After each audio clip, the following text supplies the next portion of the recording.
Hello trader. Nifty ने अपने resistance को तोड़ा शुक्रवार को और 19,230 के ऊपर अपना क्लोजिंग दिया। 19,200 इधर हालिया कुछ दिनों से रेजिस्टेंस का काम कर रहा था, जिसको कि शुक्रवार को बहुत ही भारी गैप अप से और भारी वॉल्यूम से तोड़ा। तो कोई रेजिस्टेंस यदि टूटते हैं तो वो सपोर्ट बन जाते हैं। तो इसी तरह से शुक्रवार को जैसे 19,100 सपोर्ट था, अब 19,200 आपका सपोर्ट हुआ निफ्टी का, और गिफ्ट निफ्टी अभी 19,427 का फ्यूचर में भाव दिखा रहा है।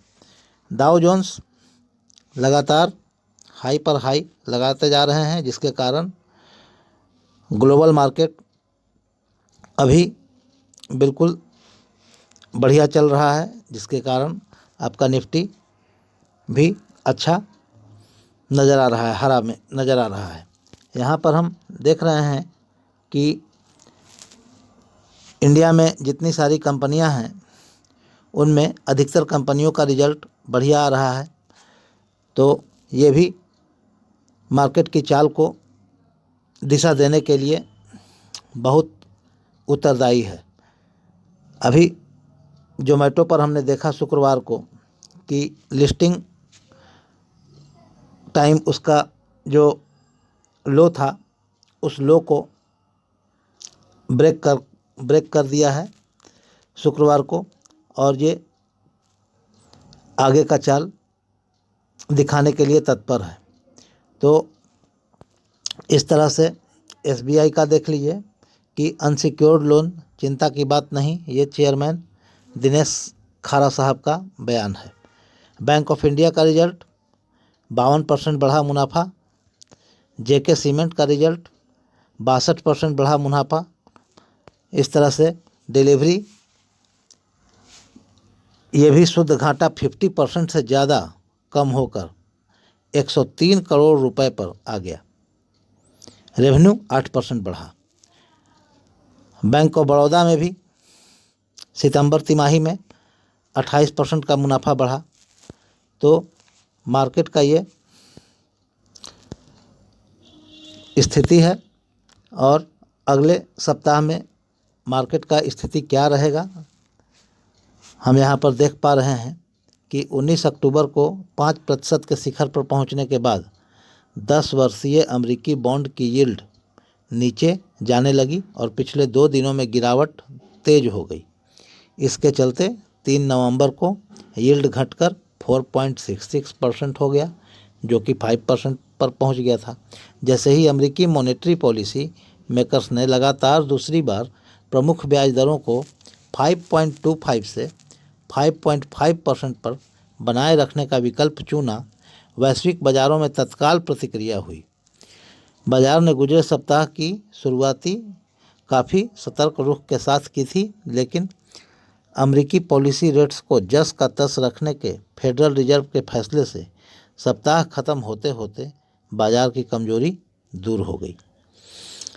सेंसेक्स और निफ्टी गुजरे सप्ताह में 1% की मजबूती के साथ बंद हुए हैं, जिसके पीछे वजह अमेरिकी बॉन्ड यील्ड और कच्चे तेल की कीमतों में गिरावट आना है। जैसे ही अमेरिकी मॉनेटरी पॉलिसी मेकर्स ने लगातार दूसरी बार प्रमुख ब्याज दरों को 5.25 से 5.5% पर बनाए रखने का विकल्प चुना, 3 नवंबर को सेंसेक्स लगभग 1% बढ़कर बंद हुआ 64,363.78 पर, जबकि निफ्टी भी लगभग 1% बढ़कर बंद हुआ 19,230 पर। और व्यापक सूचकांकों ने भी उत्साह बढ़ाया है और बेंचमार्क से बेहतर प्रदर्शन किया। बीएसई मिड कैप और स्मॉल कैप इंडेक्सेज में 2% की बढ़ोतरी हुई, जबकि लार्ज कैप इंडेक्स में 1.2% की बढ़ोतरी हुई।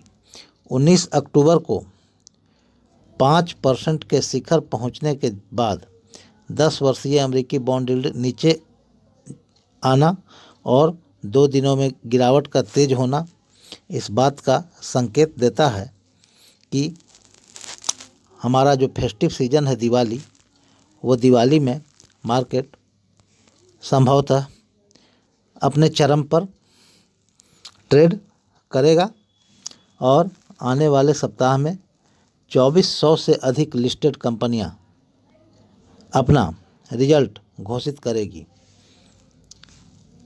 पूरे लिस्ट यहाँ पर नज़र आ रहे हैं आपको, ये कौन कौन सी कंपनियां अभी बची हुई हैं।